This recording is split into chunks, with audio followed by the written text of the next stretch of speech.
মহিলাদের তালিমের ব্যবস্থা দরকার। কমপক্ষে সপ্তাহে একদিন হোক, 15 দিনে একদিন হোক, কোনো বাড়িতে যে কোনো একজন হুজুরকে দিয়া মহিলারা পর্দায় তারা থাকবে, তাদেরকে নামাজ শিখানো দরকার, অজু শিখানো দরকার, পবিত্রতা শিখানো দরকার, নামাজের ফরজ কয়টা, ওয়াজিব কয়টা, কি কারণে নামাজ ভঙ্গ হয়ে যায়, কি কারণে অজু নষ্ট হয়ে যায়, তারপরে পবিত্রতা কিভাবে অর্জন করবে, এগুলি মহিলাদের মধ্যে কিছু তালিম করে তাদেরকে শেখানো দরকার। এই জন্য এটার একটা ব্যবস্থাপনা, বৎসরে একবার একটা মাহফিল করলেন শেষ। এটাকে ধরে রাখার জন্য, মা বোনদেরকে দিন বুঝাবার জন্য, তারা কিন্তু আপনাদেরকে একদিন হাতের মধ্যে হ্যান্ডকাপ লাগাই দিবে। আমি এখন তাদের পক্ষেই বলবো, কারণ আপনারা ওয়াজে আসেন, মসজিদে আসেন, তবলিগে যান, বিভিন্ন পীর মাশায়েখের কাছে যান, কিছু শিখতে পারেন। ওই বাচ্চাটা শিখবে কোথায়? আপনি স্বামী তো বুড়া হয়ে গেছেন, কোনোদিন কি আপনার স্ত্রী তার নামাজটা আপনি দেখছেন যে তার রুকু সেজদাগুলি হয় কিনা, তার দেশের সতর ঢাকে সতরটা ঠিক মতো হয় কিনা? অনেক মা বোন আছে সেজদা যায়, এই কাপড়টা গুছাইতে যায় না, কনিটা বের হয়ে যায়, পায়ের গোড়ালি অনেকটা বেরিয়ে যায়, চুলগুলি বেরিয়ে যায়, তা নামাজ হয় না। এগুলি তো আমরা তাদেরকে কোনোদিন শিখিনি। তার আত্মাহিয়া তো শুনছেন, দোয়ায় কোনটা শুনছেন কোনোদিন? স্বামী কে বাবা শিখছেন, শুনছেন আপনারা? সত্যি কথা বলেন, শুনেন নাই তো? আপনি তো মসজিদে এসে আপনি নিজে মুসল্লি সাজলেন, আপনার ঘর তো আপনি বানাইলেন না। আপনার ঘরকে, মহিলাদেরকে তার থেকে আত্মাহিতটা শুনেন, দোয়ায় কোনটা শুনেন, দুরূদ শরীফটা শুনেন, ওযুর ফরজগুলি সে জানে কিনা। একটা আলিমের মধ্যে মহিলা জিজ্ঞাসা করতে ওযুর ফরজ কয়টা, এগুলো 12টা। বলতে দেয় আর বলতে পারে না। আমার বাড়িওয়ালি গেছে, একটা আলিমে গেছেন, তো সেখানে শুধু কাল ফাজাইল বয়ান হয়। আর শুধু আমি বলেছি শুধু ফাজাইল বয়ান চলবে না, তাদেরকে মাসাইল বয়ান শিখাও, পাক না পাকি শিখাও। ওই সমস্ত কথা বলতে গেলে অনেক সময় বেড়ে যাবে। আপনারা তাজ্জুব হয়ে যাবেন যে মহিলাদের মধ্যে যে কত প্রকারের ভুল আছে।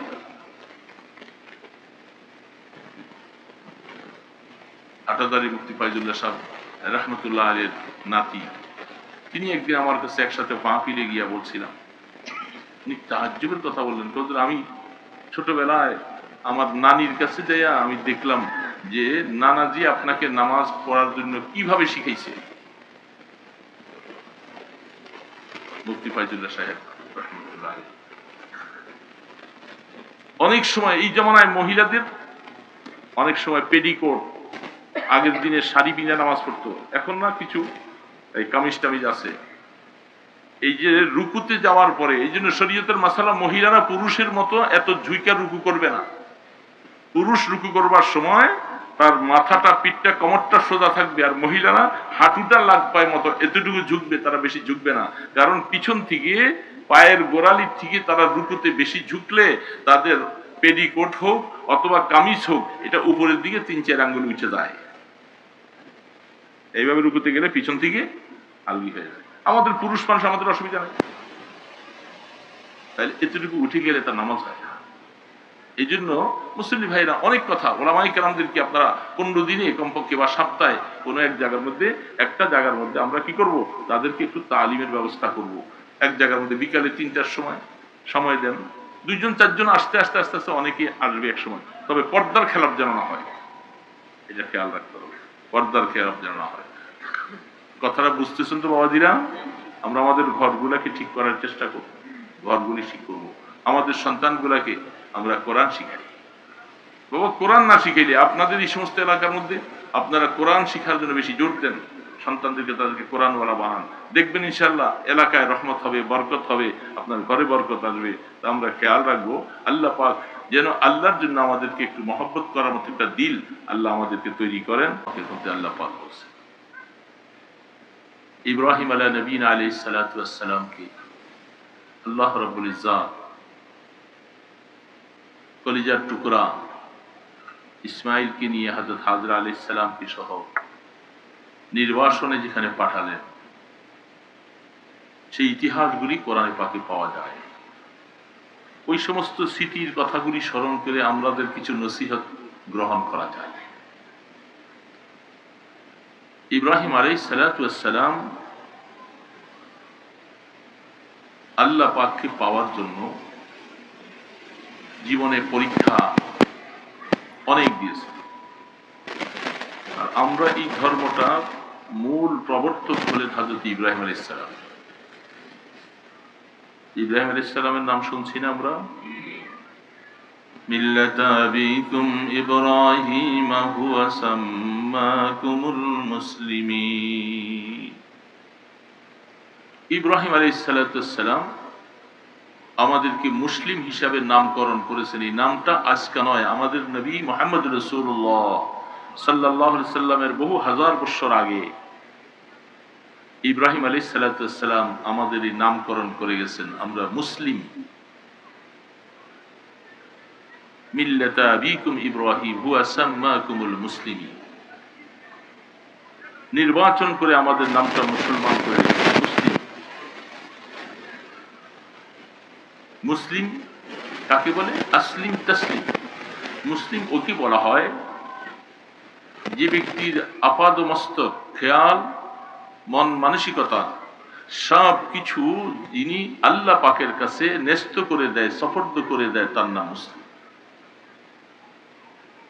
নামকরণটা কেমন হয়েছে বলেন তো? পৃথিবীর মধ্যে এত সুন্দর নামকরণ আর কোথাও খুঁজে পাওয়া যাবে না। এই নামকরণ করেছেন ইব্রাহিম আলাইহিস সালাম আমাদের। ইব্রাহিম আলাইহিস সালাম জীবনে তিনি আমাদের ধর্মের পিতা। আমাদের ধর্মের পিতার নামটা কি বলেন তো সবাই? ইব্রাহিম আলাইহিস। ইব্রাহিম আলাইহিস সালাম এবং আমাদের নবী মুহাম্মদ রাসূলুল্লাহ বলেন সাল্লাল্লাহু আলাইহি ওয়াসাল্লাম। কষ্ট হয়েছে রাসূলুল্লাহ সাল্লাল্লাহু আলাইহি ওয়াসাল্লাম বলতে? সারাদিনে ওয়াজ ছাড়া, যারা ওয়াজে আসছি, ওয়াজে যারা আসি নাই, যারা নামাজ পড়ে না, এরকম অনেক মুসলিম আছে যারা সারাদিনে একবারও দুরূদ পড়ার সুযোগ হয়নি। রাসূলের উপরে একবার সারাদিনও দুরূদ, এরকম মুসলিম আছে না নাই? অনেক মুসলিম আছে যারা নামাজ পড়লো, এরা কমপক্ষে হয়তো তাশাহুদের পরেও তো দুরূদ শরীফটা পড়েছে। আরেকটা জিনিস মনে রাখা লাগবে আমাদের, বাবাজিরা, মনে রাখতে হবে যে দুরূদ ছাড়া কোনো আমল আসমানে উঠবে না। মনে রাখতে হবে জীবনে যে কোনো আমলের শুরু এবং শেষে আমাদের নবীজির উপরে দুরূদ পাঠ করা লাগবে। তাছাড়া আল্লাহ রসুল বলছেন তোমার আমল আল্লাহর কাছে কবুল হবে না। দুরূদের সিল থাকা লাগবে আমলের মধ্যে। এই জন্য সাহাবায়ে কেরাম সকলেই এবং বিভিন্ন ওয়াজে আপনারা দেখেন আলোচনা শুরু করার পরেই দুরূদ শরীফ পড়ে আলোচনা শুরু হয়, আমল শুরু হয়। এবং যে কোনো দোয়া আমল করবেন, দোয়ার পরে দুরূদ শরীফ পড়তে হবে। দুরূদ না পড়লে আল্লাহর কাছে আমল কবুল না। আর দুরূদ পড়বো না কেন?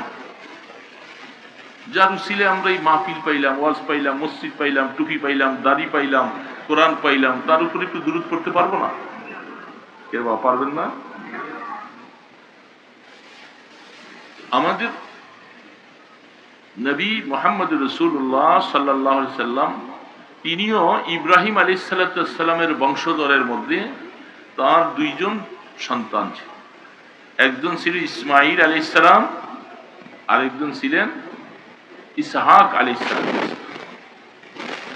ইসমাঈল আলাইহিস সালাম তার জন্ম আগে তার মায়ের নাম হযরতে হাজেরা আলাইহিস সালাম। আর ইসহাক আলাইহিস সালাম তিনি জন্মগ্রহণ করেছেন ইসমাঈল আলাইহিস সালামের পরে। তার মায়ের নাম বিবি সারা আলাইহিস সালাম। ইব্রাহিম আলাইহিস সালামের বিবি দুজন, সারা আলাইহিস সালামের সন্তান নাই, নিঃসন্তান। অনেক পরে আল্লাহ পাক দোয়া করতে করতে আল্লাহ পাক সন্তান দিয়েছেন। তার আগে হাজরা আলাইহিস সালামের ব্যাপারে অনেকে বিভিন্ন কথা আমাদের ওয়াইজিনরা, বক্তারা অনেক সময় বলে থাকে। কিছু কিছু কথা আমাদের মধ্যে হাদিসের দ্বারা ইতিহাস তালাশ করলে দেখা যায় কিছু কথা ভুল চলে আসে। হাজরা আলাইহিস সালাম কি কীট দাসী বলে অনেকে আলোচনা করেন। আসলে হাজরা আলাইহিস সালাম ওই জমানার যে জালেম ইব্রাহিম আলাইহিস সালামকে আটকিয়ে রাখছিলেন, সে ওই বড় জমিদার জালেমের মেয়ে, বড় জমিদারের মেয়ে। সেটা বিশাল কথা, লম্বা কথা, ওদিকে যাচ্ছি না। আল্লাহ পাক যারা মহিলাদের মধ্যে নবী হন নাই, কিন্তু মহিলাদের মধ্যে আল্লাহর ওলিয়া হয়েছে। নবী হতে হলে পুরুষ লাগবে, মহিলা কিছু নবী হন নাই। হাজরা আলাইহিস সালামকে যে সময় তার বাবা উপটোকন হিসাবে ইব্রাহিম আলাইহিস সালামকে দিলেন, সারা আলাইহিস সালামকে দিলেন, সহজে দেয় নাই, প্যাচে পরিয়ে দিতে হয়েছে। যখন তিনি সফর করতেছিলেন সিরিয়ায়, যাওয়ার সময় ওই সময় ওই দেশের মধ্যে জালেম লোকটা, ওই বড় জালেম বাদশা এসেছিল, তার অভ্যাস ছিল কোন সুন্দরী মহিলা পেলে তার গুপ্তচরেরা এদেরকে সব নিয়ে তার কাছে বসে। তবে শর্ত একটা ছিল, ভাই বোনের সম্পর্ক হলে, স্বামী স্ত্রী সম্পর্ক হলে নিয়ে।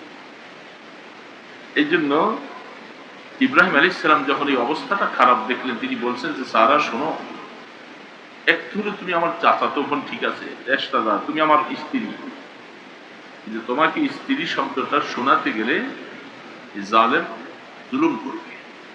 যেটা আমার পরিচয়, তোমার পরিচয় দিতে গেলে আমি কি বলবো, তুমি আমার বোন। কি বলবে ভাই? সে বলতেছে ওই জমানা এই কথাগুলো অনেক সময় বুঝতে পারেনি, হঠাৎ করে আতঙ্ক হয়ে গেলেন, বোন কেন বলবো? আর একটু হলে মুসলমান, মুসলমান পরস্পরে ভাই বোন, একজন মুসলমান আরেকজন মুসলমানের ভাই। যত মুসলমান আছে সব মুসলমান, আল্লাহ পাক বলছেন কুল্লু মুসলিমুন ইখওয়া, সমস্ত মুসলমান পরস্পরে কি ইমানের দিক থেকে সবাই ভাই, ভাই বোন সম্পর্ক। এই জন্য যখন তারপরেও যখন তাকে নিয়ে গেল, তাকে জিজ্ঞাসা করছে এই পুরুষটা তোমার কি হয়, বলে আমার ভাই। তাকে জিজ্ঞাসা করতে মেয়েটা, মহিলাটা তোমার কি, আমার বোন। তারপরেও তার সৌন্দর্যের প্রতি আকর্ষিত হয়ে তাকে অ্যারেস্ট করে নিয়ে গেছে, অন্যায় কাজ করার জন্য, শারীরিক নির্যাতন করার জন্য জালেম নিয়ে গেছে। আল্লাহ যখন কাউকে হেফাজত করতে চায়, আর কেউ যদি আল্লাহ পাকের কাছে নিজকে সাফর্দ করে দেয়, আল্লাহ পাক নিজের জিম্মায় তার বান্দাকে হেফাজত করে।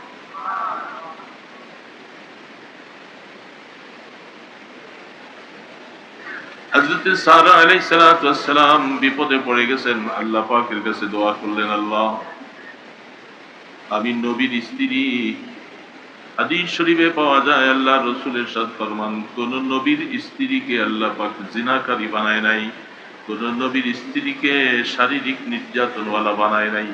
এই জন্য নবীদের স্ত্রীর উপরে কোন তহমত কেউ দিলে তার ঈমান নষ্ট হয়ে যাবে। হযরত সারা আলাইহিস সালাম নবীর স্ত্রী, নির্যাতন। তিনি চিন্তা করলেন, এখন আমরা মজলুম, ক্ষমতা নাই, শক্তি নাই, জালেমের সাথে পারবো না। কিন্তু পারবেন কে? আরো বড় আওয়াজে বলেন কে? তিনি যখন কিছু করতে চায়, কারো ক্ষমতা নাই তাকে প্রতিহত করতে। জালেম রুদ্দুদার কামরায় তার সাথে অন্যায় কাজ করার জন্য আসতেছিল। এই ধরনের ঘটনা তো হযরত ইউসুফ আলাইহিস সালামের ঘটনা আছে, বহু ঘটনা আছে। হযরত সারা আলাইহিস সালাম আল্লাহ পাকের কাছে দোয়া করলেন, পৃথিবীতে দুইজন ছাড়া আর মুসলিম কেউ নাই, শুধু একমাত্র লূত আলাইহিস সালাম, ইব্রাহিম ইসলামের ভাগিনা, উনি একজন মুসলমান, এছাড়া আর কোনো মুসলমান নাই। অনলি পর মাত্র তিনজন মানুষ, আল্লাহ বলনেওয়ালা, আল্লাহকে আল্লাহ বলে ডাকনেওয়ালা কেউ নাই। তিনি আল্লাহ পাকের কাছে ফরিয়াদ করলেন, আল্লাহ আমাকে নবীর স্ত্রী বানাইছো, আমার সম্ভ্রম, আমার ইজ্জত, আমার আবরু তুমি হেফাজত করো। যখনই সামনে বাড়লেন, তার হাতগুলি সব সল হয়ে গেছে, অবশ হয়ে যায়, হাত সামনে বাড়াবার মতো আর কোনো ক্ষমতা নেই।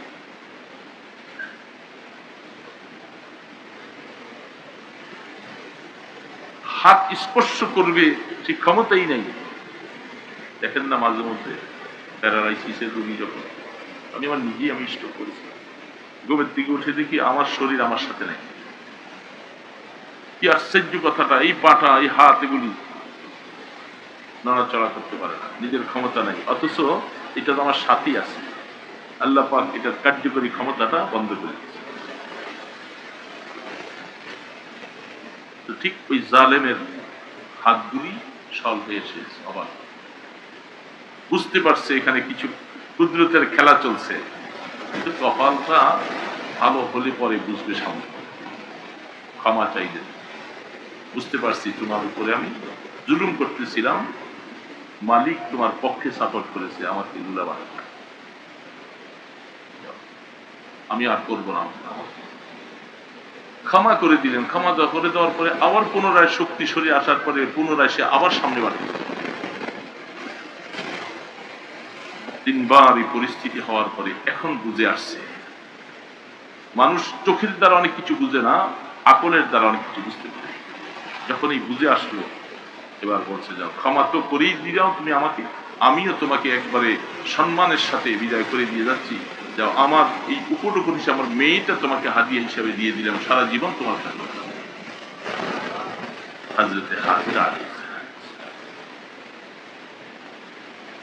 সারা আলাইহিস সালাম, তিনি আয়েশা পরবর্তী দেখছেন আমাকে উপটুকু দিচ্ছে, আমি তাকে কি করব, আমি আমার এই খাদেমাকে আপনাকে দিয়ে দিলাম, দান করে দিলাম। ইব্রাহিম আলাইহিস সালাম তাকে বিবাহ করলেন। সেগুলি বলতে যাচ্ছে, শুধু কথাটা বলতে যাচ্ছি, সময়ও কম। হাজরা আলাইহিস সালাম ইসমাঈল আলাইহিস সালামের মা হলেন সৌভাগ্য। স্বাভাবিক নারীদের ভিতরে এটা স্বভাবগত, আল্লাহ পাক সৃষ্টির থেকে দিয়েছেন, শুধু তাদের দোষ বললেও চলবে না, কিছু হিংসা বীজ তাদের ভিতরে চলে আসে তাড়াতাড়ি। আমার মাইকেরাও অনেক মহিলার হয়তো শুনবে, হুজুর পত্রিকা এসে আমাদের বদনাম করতে, বদনাম না, এটা মহিলাদের স্বভাব, তাদের আকল হলো নাকেস। মহিলাদের ব্যাপারে আল্লাহ কোরআনে বলছেন মহিলারা পুরুষ থেকে তাদের জ্ঞান কম, এই জন্য তারা সতীন সহ্য করতে পারে না। সহ্য করতে পারে দুই পরিবার একটা বিবাহ করে দেখেন না আপনি 12টা বাজে, ঠিক না? সন্তান হয় না, 15 বছর 20 বছর বয়স হয়ে গেছে, একটা সন্তান নাই। এখন যদি ওই যে এখন মহিলাদের কথা বলছি, ওনারা এখনই শোরগোল শুরু করে দিচ্ছে। হ্যাঁ, এরা বলছে আমরা শোরগোল করলে আমরা হুজুর ওয়াজি শুনবো না, রামগো বদনাম করবো, তাই না? মহিলাদের গলার আওয়াজ, এখানে এতগুলি পুরুষ, ছোট করে বললেই হয়, এই গলার আওয়াজটা তো পুরুষকে শোনাবার জন্য। আমরা একদিক থেকে তো মুসলমান সবাই ভালো আছেন, আপনারা চর এলাকায় এই এলাকায় আছেন, কিন্তু মহিলাদের গলার আওয়াজ ছোট করা বড় কঠিন, এটা আপনারা পারবেন। যারা এইভাবে ক্ষেত খামারে চলে যায়, গরু ছাগল বাঁধে, এইভাবে চলে ফিরে ক্ষেতের ফসল খাইতে নিয়ে আসে, এরা কি আর গলার আওয়াজ ছোট করবে?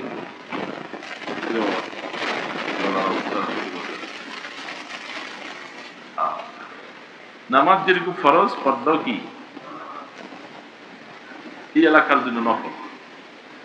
হ্যাঁ, এই এলাকার মহিলারা বলে যে আমরা পারি না এত পর্দা করতে, আমাদের ছাগল আনতে হবে, গরু আনতে হবে, ধান কাটতে হবে, হ্যাঁ পাট আনতে হবে, আমরা এত পর্দা করলে আমরা চলতে পারবো। এই জন্য ওনাদের জন্য পর্দা সহজ করে দিচ্ছে, তাই না? হ্যাঁ, মাফ। তো হাজরা আলাইহিস সালামকে উনি সহ্য করতে পারেন। এটা আমাদের রাসূল সাল্লাল্লাহু আলাইহি ওয়াসাল্লামের, আমাদের মা যারা ছিলেন উম্মাহাতুল মুমিনিন আজওয়াজে মুতাহহারাত, ওনাদের মধ্যে পরস্পরে একটু কিছু এটা হবে। এমনকি মাঝে মধ্যে আমাদের রাসূল সাল্লাল্লাহু আলাইহি ওয়াসাল্লামকে একটু কষ্ট দেওয়া শুরু করছে। কি কষ্ট? যে আমরা কষ্টে থাকি, গনিমতের মাল আসে, বিভিন্ন জায়গার থেকে গনিমতের মাল পাওয়া যায়, আমরা ঘরের মধ্যে খাবার পাই না, 2 মাস ঘরের মধ্যে চুলা জ্বলে না। নবী করিম সাল্লাল্লাহু আলাইহি সাল্লামের ঘরে 2 মাস চুলা নাই, চুলা জ্বলে না, আগুন জ্বলে না, শুধু একটা খেজুর আর পানি খাইয়া তো গমের ছাতু থাকলে এই জন্য ওনারা এক যুদ্ধের থেকে কিছু মাল আসছিলেন, সবাই আমাদের মায়েরা যারা ছিলেন, রসুলের বিবিগণ আমাদের কি হয় বাবা বলেন তো, ছোট্ট করে বলছেন, স্মরণ করে কি হয়, মাহাত, আল্লাহ পাক কোরআনে বলছেন নবীর বিবিগণ মুসলমান তোমাদের মা। কোরআনে এলান করছেন, আমরা ছোট করে বলবো না, আমরা বড় আওয়াজে বলবো, নবীর বিবিগণ আমাদের কি হয়। এই জন্য তারা সকলে মিলে পরামর্শ করলেন, এবার আল্লাহর হাবিব ঘরে আসলে সবাই যে আমরা বলবো যে আমাদের খোরপোশটা একটু বাড়াইয়ে দেন, যা যা আগে দিতেন এখন আরেকটু বাড়াইয়ে দেন। সবাই মিলে সিদ্ধান্ত নিচ্ছে। হযরত হাফসা রাদিয়াল্লাহু তাআলা আনহা ওমরে ফারুক রাদিয়াল্লাহু তাআলা আনহুর মেয়ে তো, বাপান মান বেটি, জবানের মধ্যে খুব তীক্ষ্ণতা আছে। সবাই বলছে যে বোন তুমিই বলবা আমাদের সবার পক্ষে। হযরত হাফসা রাদিয়াল্লাহু তাআলা আনহা সহ আল্লাহর হাবিবের কাছে প্রস্তাব দিলেন, আমরা খুব কষ্টে চলি, আমাদের খোরপোশটা একটু বাড়াই দিন। রাহমাতুল আলম খুব রাগ করলেন, আমাকে আল্লাহ দুনিয়ার এই সমস্ত আড়ম্বনা আরাম আয়েশের জন্য আল্লাহ আমাকে বানান নাই। আমি হুকুম করলে ওহুদ পাহাড়টা স্বর্ণ হয়ে যাবে আমার জন্য। আমার কাছে কিছু আসে, আমি জীবনটা এভাবে কাটাচ্ছি। ঘরে আসে তো সকালবেলা এগুলি সব দান করে আমি সকালবেলা খালি হয়ে যাই, আর তোমরা সকলে এসে আমার কাছে খোরপোশ বাড়াই চাইবা। রাসূল রাগ করে মসজিদে নববীতে চলে গেছেন, আমি আর ঘরে আসবো না।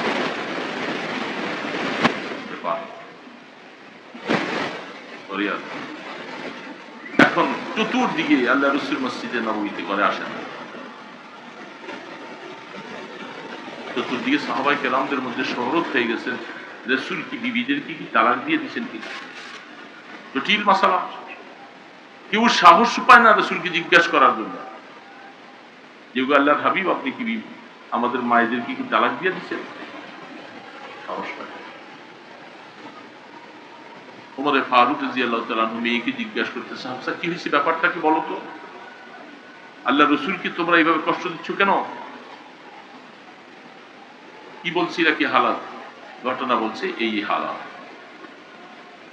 রাসূল কি তোমাদেরকে তালাক দিয়েছেন, না আমরা জানি। মদিনার মধ্যে সব স্তব্ধ হয়ে গেছে সাহাবায়ে কেরাম, কি ব্যাপারটা। রাহমাতুল আলমের সামনে যে কথা বলার সাহস কারো নাই, পাশাপাশি আনাগোনা করতেছে। ওমরে ফারুক রাদিয়াল্লাহু তাআলা আনহু তিনি আল্লাহর রাসূলের কাছে যায়া সালাম দিয়া কাছাকাছি বললেন, ইয়া রাসূলুল্লাহ আতাল্লাহ তাআলা আপনি বিবিদেরকে তালাক দিয়েছেন, তালাক দেই। বাস হযরত ওমর রাদিয়াল্লাহু তাআলা আমি ক্ষান্ত হয়ে গেছে, বুঝতেছি এখন কি মুআমালাটা আল্লাহ বুঝেন রাসূল বুঝেন, যেহেতু তালাক দেন নাই এতটুকু বুঝতে পারছি, আর কিছু প্রয়োজন নাই। তখন হযরত হাফসাকে বাবা হিসাবে খুব ডাকলেন, রাসূল কষ্ট, আল্লাহ পাক আয়াত নাযিল করেছেন। কিছুদিন পরেই সরাসরি আয়াত নাযিল হয়ে আসছে, এ নবী পত্নীরা, আমি তোমাদেরকে আল্লাহ হিসাবে বলে দিতে চাই, যদি আবার বন্ধুকে তোমরা চাও, আখিরাত যদি চাও, তাহলে রাসূলকে এই সমস্ত ভরণ পোষণের জন্য দুনিয়ার জন্য কোনোদিন কষ্ট দিতে পারবে না। আর যদি তোমরা মনে চাও কোনো জায়গায় চলে যাবে, আমি আমার বন্ধুকে বলবো তোমাদেরকে তালাক দিয়ে দিতে, ভালো ভালো পয়সাওয়ালা স্বামীর কাছে চলে যাও, রাসূলের সাথে সম্পর্ক বন্ধ করে দিব।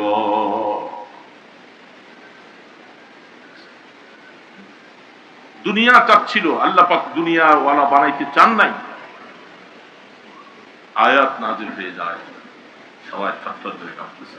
এখন সকলে পরামর্শ দিচ্ছেন, আমরা আল্লাহ পাকের এই কথার উপরে রাসূল আমাদেরকে এখতিয়ার দিলেন, তোমাদের ইচ্ছা, তোমরা আল্লাহ রাসূলকে যদি চাও তাহলে তোমাদের কষ্ট করে জীবন কাটাইতে হবে, আর যদি তোমরা দুনিয়া চাও তাহলে যাও, তোমাদেরকে তালাক দিয়ে দিলে চলে যাও তোমরা দুনিয়াদারের কাছে।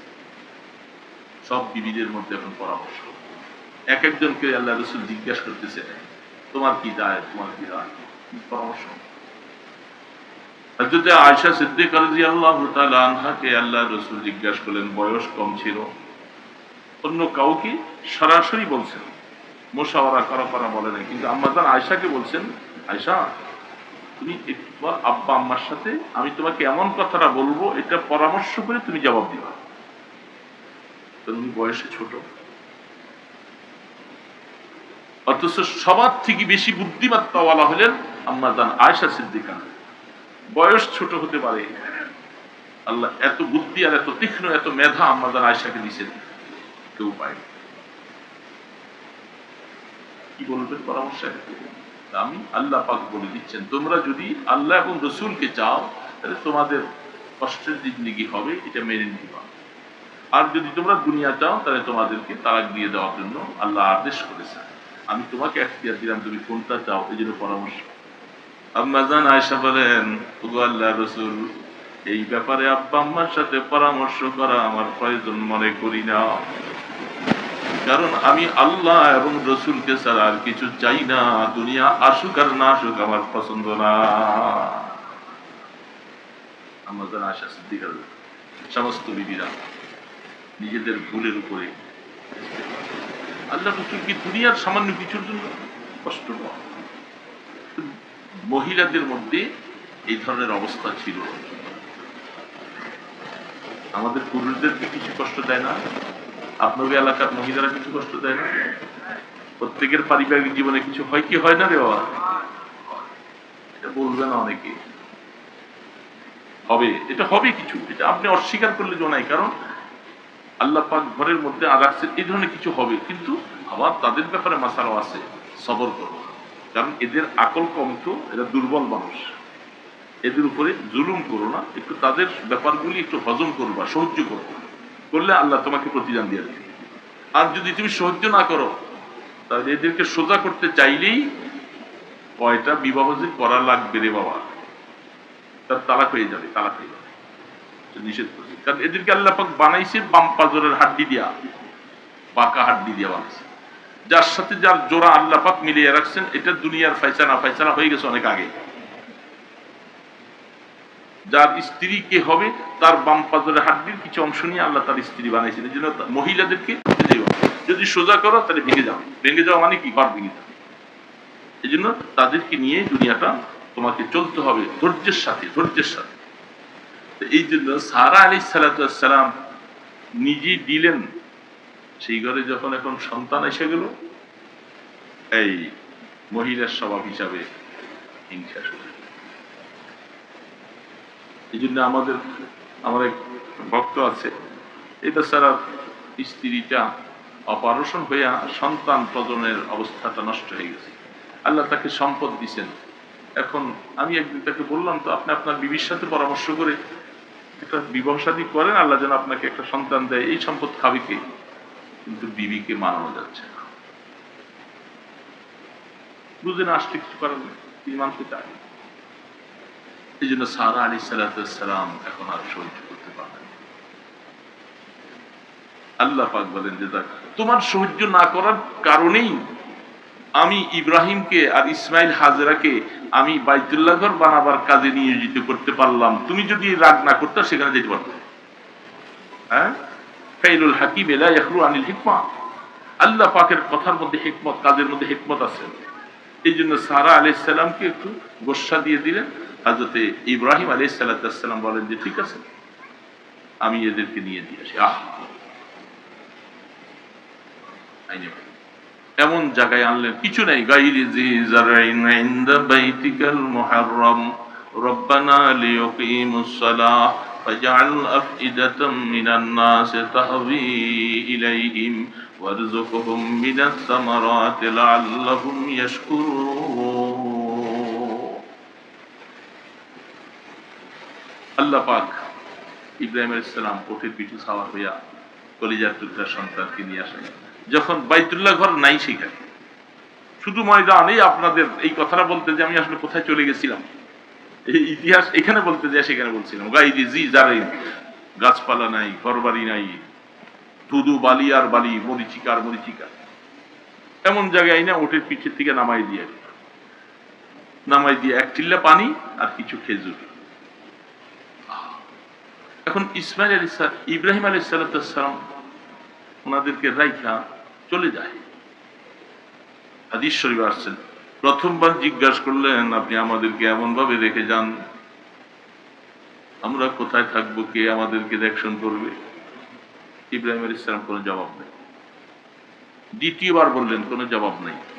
তৃতীয়বার বললেন, কোনো জবাব নাই।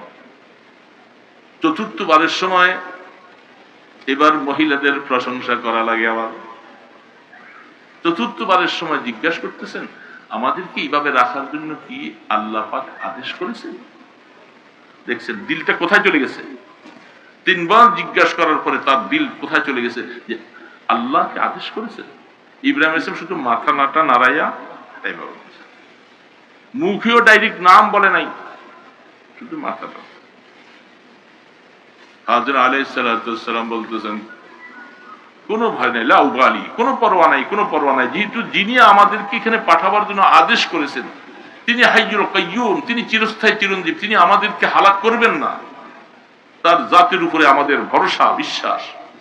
ওয়ামান ইয়াতাওয়াক্কাল আলাল্লাহ ফাহুয়া হাসবুহু। একজন মহিলার ঈমানের মতো ঈমান আমরা সবাই অর্জন করতে পারিনি, ঠিক না ব্যাঠিক বলেন? কেমন? ইব্রাহিম আলাইহিস সালামের স্ত্রী হাজেরা। সারা মানুষের ঈমান এক পাল্লা করলে হাজরা আলাইহিস সালামের ঈমানের এক ফোঁটাও তো আমাদের হবে হবে? এরকম একটা জায়গার মধ্যে যখন রেখে যাচ্ছে, বাবা আমি আর আপনি কি হব? এরকম চাটিয়াল ময়দান, বালু মানে মানুষ নেই, জনমানবহীন, এক ঠিল্লা পানি আর কয়েকটা খেজুর দিয়া এখানে রেখে চলে যায়। স্বাভাবিক তাহলে আল্লাহ পাকের উপরে তার ঈমানের পাওয়ার কত, সে সর্বশেষ এই কথা বলতে বাধ্য হয়েছে, আমাদেরকে যখন তার হুকুমে রেখে গেলেন, আমরা আপনি চলে যান, তিনি আমাদেরকে হালাক করবেন। ইয়াকিনটা কত বড়! ইব্রাহিম আলাইহিস সালাম রেখে পিছনের দিকে চলে যায়। কতটুক যাওয়ার পরে মায়া মায়া আছে না, খুব মায়া লাগছে। এই বাচ্চাগুলাকে, স্ত্রীকে এইভাবে রেখে যাচ্ছি, এত বছর বুড়া বয়সে আল্লাহ সন্তান দিল, তাও আবার এখানে রেখে যাচ্ছি। ওই দূরের থেকে, পাহাড়ের পিছন থেকে হাদিসে রেখে একটু এইভাবে দূরের থেকে কানে কানে দেখতে যে চোখের পানি পড়ে, কান্না শুরু করছে। তখন আল্লাহর কাছে দোয়া করতেছে, আল্লাহ আমি আমার এই কলিজার টুকরা এগুলোকে এমন জায়গায় রেখে যাচ্ছি, আল্লাহ তুমি তাদের দ্বারা এখানে শহর বানিয়ে দাও। সারা পৃথিবীর মানুষের দিল এই তাদের দিকে তুমি এইভাবে মনোনিবেশ করে দাও, তাদেরকে ফল ফ্রুট দিয়া তুমি ভরপুর করে দিও। আশ্চর্য, কোনো ঘর নাই, মানব নাই, কিছু নাই, দোয়াটা এমন করলেন সেই দোয়ার ফসল কিয়ামত পর্যন্ত চলতেছে।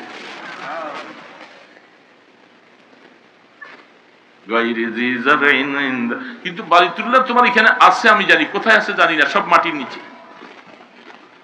এই জন্য প্রাণ খুলে দোয়া করে দিয়ে যায়। ইব্রাহিম আলাইহিস সালামের দোয়ার ফসল আজকা আরব দেশওয়ালারা কি মুজ করতেছে, দোয়া করে দিয়ে গেছে, কে মজা মারে কে।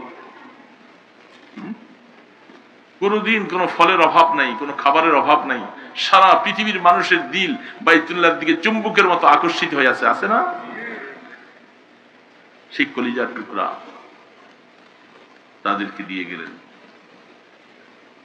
কয়েকদিন যাওয়ার পরে তো পানি শেষ, সামান্য হয়তো এক গ্লাস পানিও নাই, খাবারও সব শেষ।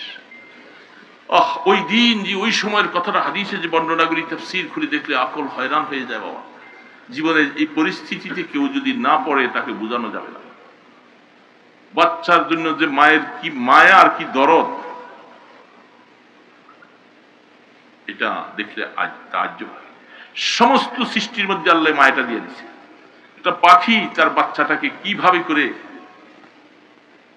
আমার বাসায় ওই ভেন্টিলেটর ভাঙার মধ্যে একটা চুরি পাখি বাসা করছে, বাচ্চারা বাসাটা ভাঙতে আছে, যে আমি না এটা ভাঙিও না, এবার তারা এখানে নিরাপদ মনে করে বাসা ভাঙছে। তো দেখি যে বাচ্চা দিছে, চিউ চিউ চিউ চিউ সারা রাত আওয়াজ শোনা যায় আমার রুমটার পাশে। তা আমি দেখি কি, এটা দেখে আমি নিজে নিজে আমি অনুভব নিতেছি, মা এবং বাবা দুইজন, একজন এসে রেলিং এর মধ্যে বসে থাকে, আরেকটা বাচ্চাগুলাকে আদর করতে থাকে। আবার কতক্ষণ শেষ হয়ে যায়, আবার আরেকটা খাবার নিয়ে আসে। এই একের পরে এক নিজের পেটের খাবারগুলি সব এসে বাচ্চার মুখে দেয়। বাচ্চাগুলি চিচি করতে থাকে, মার আওয়াজ পাইলেই কাল আওয়াজ দেয়, আর নিজের খাবারগুলি সব বাচ্চার মুখে দিয়ে দিয়া। কি আদর, কি মায়া! একটা পাখি এরকম প্রত্যেক মাখলুকাতের মধ্যে আল্লাহ পাক এই মায়াটা দিয়েছে। এই জন্য ইব্রাহিম আলাইহিস সালাম, এটা বুঝার জন্য বলতেছি, এই মায়া সন্তানের উপরে মা বাবার যে আদর, এটা পৃথিবীতে আর কোথাও পাওয়া যাবে না। এই জন্য নীতি কোরআন বলছেন, খবরদার মা বাবার সাথে কোনোদিন বেয়াদবি করবে না। যদি করো তার হালাক হয়ে যাবে, বরবাদ হয়ে যাবে, জিন্দিগি তোমার নামাজ রোজা সব শেষ হয়ে যাবে। এদের সাথে ভালো ব্যবহার। এখন সব শেষ হয়ে গেছে। হাজরা আলাইহিস সালাম এবার নিজের পেটও খাবার নাই, কিছু নাই। দৌড়াইয়া সাফা পর্বতে উঠলেন। উঠা চতুর্দিকে তাকাইতেছে, কোনোখানে কোনো পানির কোনো গন্ধ বাতাস পাওয়া যায় কিনা, কোনো পাখি উড়ি কিনা কোথাও, তাহলে সেখানে একটু পানি আছে। ওখানে উঠে তাকাইয়া দেখছে বাচ্চাটা কি এখনো নড়াচড়া করে নাকি, এখন বাচ্চাটা নড়াচড়ার শক্তিও শেষ হয়ে গেছে, মায়ের স্তনের দুধ শুকিয়ে গেছে, একটু পানি খাওয়ার মতো পানি নাই। চোখের পানি আসবে, দেখুন চোখের পানিও শুকিয়ে গেছে। সেখান থেকে আবার দৌড়াইয়া নামে, নাইমা নিচে নাইমা একটু দেখে, আবার দেয়া মারোয়া পাহাড়ে উঠে। সেখানে উঠা চতুর্দিকে তাকায়, আর ওই বাচ্চাটার দিকে দেখতেছে, বাচ্চাটা আছে।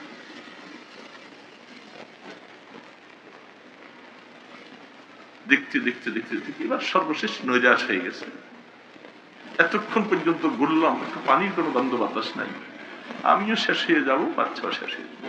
তবে মাওলা, তোমার জাতের উপরে আমি একটা ইয়াকিন করেছিলাম, স্বামী যখন রেখে যায় তখন ইয়াকিন করেছিলাম যে আল্লাহ তুমি আমাদেরকে হালাক করবা না, আল্লাহ বাকির উপরে ঈমান আর মজবুত করো, আল্লাহ আমাদের হালাক করবা। তখন তোমার সাহায্য কখন আসবে এটা তো বলতে পারি না, সাহায্য আসবে ইয়াকিন। ঠিক আল্লাহ পাকের কুদরত, এই দৌড়াদৌড়ির ভিতর থেকে বুখারী শরীফে হাদিস আসছে, হঠাৎ করে আল্লাহ পাকে জিবরিল আলাইহিস সালামকে পাঠিয়েছেন, জিবরিল যাও, আমার হাজরার সেই আশা প্রতিফলন ঘটবে, আর এই প্রতিফলনের মাধ্যমে কিয়ামত পর্যন্ত আমি এমন এক ব্যবস্থা করে যাব। আল্লাহু আকবার! এই পানি, জমজম পানির ইতিহাস তালাশ করে দেখেন, আল্লাহু আকবার, সারা পৃথিবীর মধ্যে এত দামি পানি আর কোথাও নেই। যেই কোনো মাকসুদে খাবে, যেই কোনো রোগের জন্য খাবে, যেই কোনো অবস্থা ব্যবহার করে, জমজম তার জন্য যথেষ্ট। আইসা দূরের থেকে নজর করে বাচ্চার পায়ের নিচে দেখা যায় পানি উঠতেছে। সুবহানাল্লাহি ওয়া বিহামদিহি। দূরে আসছেন। খুশিতে মানুষ বেশি খুশি হয়ে গেলে দেখেন না, দূরতে যে পড়ে যায় অনেক সময়। দূরে আসছেন, আইসা দেখে বাচ্চার পায়ের নিচে পানি, তখন বালু দিয়া চতুর্দিকে। আল্লাহর হাবিব মুহাম্মদ রাসূলুল্লাহ সাল্লাল্লাহু আলাইহি ওয়াসাল্লাম বলেন, বুখারীতে হাদিস আছে, সাবিত করে, আল্লাহ পাক উম্মে ইসমাঈলের উপরে আল্লাহ পাক রহম করেন। রাসূল বলতেছে, যদি উনি ওই সময় এটা বানটা যদি না দিতেন, এই পানিতে পুরা এলাকা ছড়িয়ে যেত। এই পানি শুধু এতটুকু কুয়া নয়, পুরা মক্কা নগরী পানির কূপ হয়ে যেত। আল্লাহ পাক উম্মে ইসমাঈলের উপরে যেন রহম করেন, দোয়া বান দিয়ে। এখন পানি হলো, আল্লাহু আকবার, আল্লাহু আকবার। নিজে খাইলেন, বাচ্চার মুখে দিলেন। আল্লাহ পাকের কাছে এই জমজম তিনি বলছেন, এর নামকরণ সেখান থেকে হয়েছে, জমে যাও জমে যাও, এটা তার ভাষায় বলছিলেন। আল্লাহ পাক এখন পানির অভাবে কোথাও, সেখান থেকে যারা যারা কবিলায় যেরকম ছিল খুঁজতেছে পানি কোথায় আছে, এসে খবর নিচ্ছে যে এখানে পানির আবিষ্কার হয়েছে, তাহলে এখানে বসত বাড়ি করা যায়। কারণ পানি ছাড়া মানুষ চলতে পারে না, অনেক কিছু ছাড়া চলতে পারে, পানি ছাড়া চলতে পারে। আল্লাহ পাক আপনাদেরকে এখানে কি সুন্দর করে এরিয়ার মধ্যে দিচ্ছে, আপনাদের আশেপাশে পানিও দিচ্ছে, কি আছে না নাই, মাটিও আছে, পানি আছে।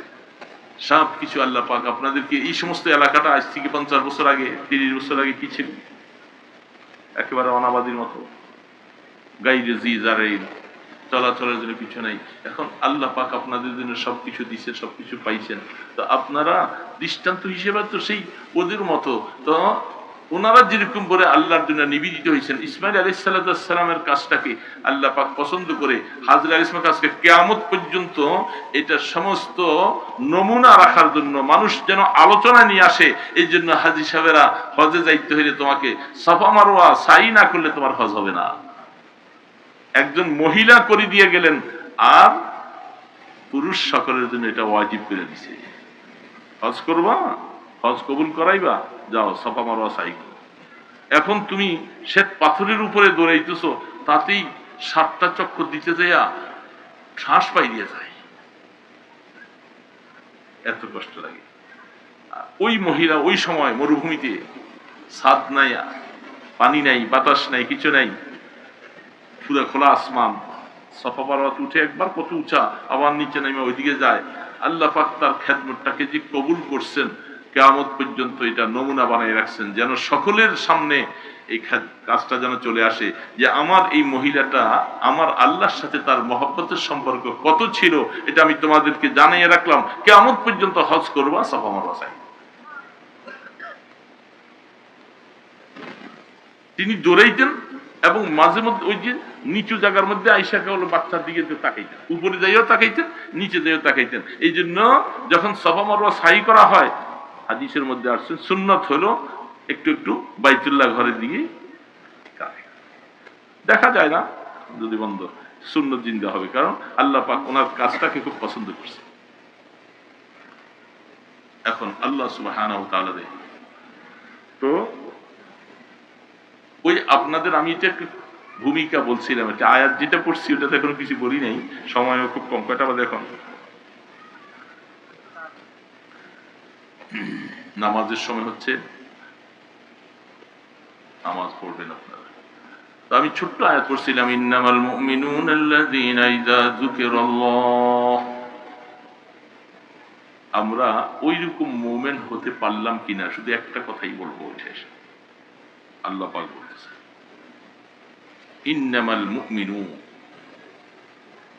নিশ্চয়ই মুমিন যে হবে। আমি কত নম্বরের মুমিন এটা এখন বোঝা যাবে এই কথায়। মুমিনের কাছে আল্লাহ পাকের কথা আলোচনা যখন আসবে, আল্লাহ পাকের গুণাবলী আসবে, আল্লাহ পাকের প্রশংসা আসবে, আল্লাহ পাকের ক্ষমতা আসবে, আল্লাহ পাকের কুদরতের কথা আসবে, এগুলো যখন মুমিনের সামনে যখন আলোচনা হয়, মুমিনের দিলটা আল্লাহ পাকের মহব্বতে এরকম ধড়ফড় করতে থাকে। আল্লাহর জন্য এত মায়া সৃষ্টি হয়ে যায় তার অন্তরে, যাহা আল্লাহকে তো দেখি নেই, আল্লাহর দিদার যদি পাইতাম, তার জান্নাতে যদি যেতে পারতাম, তার হুকুমকে পালন করতে পারতাম। মুমিনের ভিতরের মধ্যে আল্লাহর জন্য মায়া এমন ভাবে তৈরি হবে, যেমনটা আপনার সন্তানের জন্য আসে তার থেকে আল্লাহর জন্য মায়া কম হয়। কারণ সন্তান বাহিরের থেকে আসে, বিদেশ থেকে আসে, বাবা পাগল হইয়া এয়ারপোর্টে চলে যায়, অনেক সময় ক্ষমতা না থাকলে ছেলেদেরকে পাঠায়। ছেলের মোবাইলটা পাইলে বাবা দিল খুশি কত, বাবা খুশি না? কি খুশি, ছেলে আসতেছে, এই করবে সেই করবে, অনেক খুশি। তাহলে একটা সন্তান, এই সন্তান কিন্তু আমি বানাই নাই, আপনিও বানান নাই, আমার স্ত্রীও বানায় নাই, কেউ বানায় নাই, কে? আল্লাহ সন্তান তার পেটের মধ্যে দিয়েছেন। এর জন্য আল্লাহ কিভাবে বানাইছেন এগুলি কোরআনে বলছেন, সুম্মা খালাকনান নুতফাতা আলাকাতান ফাখালাকনাল আলাকাতা মুদগা ফাখালাকনাল মুদগাতা ইযামা ফাকাসাউনাল ইযামা লাহমা সুম্মা আনশানাহু খালকান আখার ফাতাবারাকাল্লাহু আহসানুল খালিকিন। কত সুন্দর করে আল্লাহ পাক বানাইছেন। বলছে বানানোওয়ালা জাত তো আমি, তুমি না, তোমার স্ত্রীও না। কি কিভাবে কি প্রক্রিয়ায় তোমাদেরকে মানুষ বানাই পাঠাইলাম। তো তোমার সন্তানের জন্য যদি এত মায়া লাগে, আমি যে বানাইলাম এত ভাবে করে, আমার জন্য কত মায়া লাগা দরকার ছিল। এর বাবা বলেন ঠিক না ঠিক? সন্তান আমি কিছু বানাইলাম না, সবকিছু আল্লাহ সেখানে করলেন, আমার এই সন্তানের জন্য এত মায়া লাগে, কিন্তু যিনি আমার জন্য এত কিছু করলেন তার জন্য মায়া নাই কেন? তার জন্য মায়া লাগে। কতটুকু লাগে বাবা বলেন? 16 আনা, 4 আনাও না। বুঝিয়ে না আল্লাহকে যে মায়া করতে হবে, আল্লাহকে যে ভালোবাসতে হবে, মহব্বত করতে হবে, এটা অনেক সময় বুঝিয়ে না।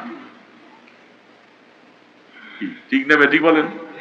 আল্লাহকে, আল্লাহ যে মায়া চায় আমার কাছে, আল্লাহ যে আমার কাছে একটা মহব্বত চায়, ভালোবাসা চায়, এটা বুঝতেই পারিনি এখন। এটা যদি বুঝতাম তাহলে সে ভালোবাসা দেখাবার কিছু কাজ থাকতো আমার মধ্যে। 1 নম্বর কাজ হলো সেজদা দেওয়া। 1 নম্বর কাজ কি বাবা? ইমানের পরে আল্লাহকে ভালোবাসা দেখাবার 1 নম্বর কাজ হলো কপালটা মাটির মধ্যে, সেজদার মধ্যে লাগাইয়ে দেওয়া। এটা হলো আল্লাহকে ভালোবাসার 1 নম্বর কাজ। 1 নম্বর কাজই পারবো না, তাহলে 2 নম্বর 3 নম্বর তো অনেক কথা। যারা সেজদা দেয় তারা আর যারা সেজদা দেয় না এক বরাবর, সমান। অনেক বাবাজিরা আছি আমরা যারা এখানে এখন বুড়া হয়ে গেছি, রাগ করবেন না, আমি বাস্তব কথাটা বলি, অনেক বুড়া হয়ে গেছি, আমরাও জীবনের 30-40 বছর পর্যন্ত নামাজ পড়িনি। এরকম মানুষ আছে না? হ্যাঁ, জীবনে একটা যুগ পার হয়ে গেছে, নামাজ পড়েনি। এখন আস্তে আস্তে করে একটু নামাজ পড়তে শুরু করছে, ভয় লাগতেছে, হ্যাঁ হ্যাঁ বুড়া হয়ে গেছি, দাড়ি সাদা হয়ে গেছে, শরীর কমজোর হয়ে গেছে, জুতি নাই চোখে, নামাজ তো পড়লাম না, কবরে তো যাওয়া লাগবে, এই চিন্তা ঢুকে এখন আস্তে আস্তে নামাজ হয়েছি। কিন্তু পিছনে একটা সময় 25-30 বছর পর্যন্ত নামাজ পড়ি, এরকম মানুষ আছে না নাই? এই জন্য যারা এখন জুয়ান আছি, যুবক বাবাজিরা যারা আছি, এই ভুল তোমরা করো না। এক যুবককে আমি একদিন বলতেছিলাম যে বাবা তুমি নামাজ পড়তেছো না, তোমার বাবা তো তোমার জন্য নামাজ পড়ার জন্য অনেক সময় আমার কাছে বলে, ছেলেটাকে বলে। যুবক উত্তরটা কি দিছে না, আমার মতো থাকার সময় আমার বাবাও নামাজ পড়ে নাই।